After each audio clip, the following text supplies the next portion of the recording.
The ADB said Asian governments should invest more in human capital and end inefficient general subsidies and reform their tax basis as urgent steps to tackle rising income inequality. The Asian Development Bank's Deputy Chief Economist, Zhuang, said higher education tends to boost productivity and income for workers. He spoke yesterday at a workshop at the Thailand Development Research Institute. He said governments should switch from inefficient general subsidies to targeted transfers, as many economies spend huge amounts on subsidies for fuel in particular. In Thailand, the fuel subsidy in 2010 accounted for nearly 3% of GDP, against 5% in Bangladesh and no less than 0.5% in China. In Asia, Zhuang said tax rates are not low compared with developed countries, but personal income tax bases are low because of too many exemptions.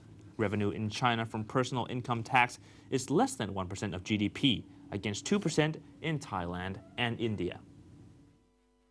So basically, when we talk about the inequality, we have to distinguish between two types of inequality. One is inequality of outcomes, basically is income. The other one is inequality of opportunities. Inequality in opportunities can arise because of the individual circumstances, like gender, like ethnic origin, or parental education. So this type of inequality reflects social exclusion. So that is bad. We have to eliminate this. In 28 countries we have looked at with comparable data, 11 countries, 11 economies experience rising inequality. What we found is that the countries with higher growth rates tend to have a higher increase in inequality. So one of the key messages emerged from our analysis is that the last 2 decades, the region experienced rapid economic growth driven by technological progress, globalization, and market-oriented reforms. At the same time, these three forces also have significant distributional consequences, leading to rising inequality in many countries. The forecast 2012 growth rate is an easing from 7.2% in 2011, as Asia's main trading partners have yet to recover from their pre-crisis health.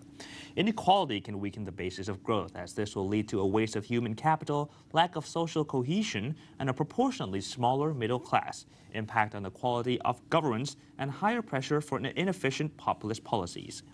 Economic growth should be made for employment-friendly through more balanced composition of growth, support for the development of small and medium-sized enterprises, which are the biggest employers, removal of price distortions that discourage the use of labor, and strengthening of labor market institutions that will turn in increased workers' bargaining power, overprotection, and minimum wages.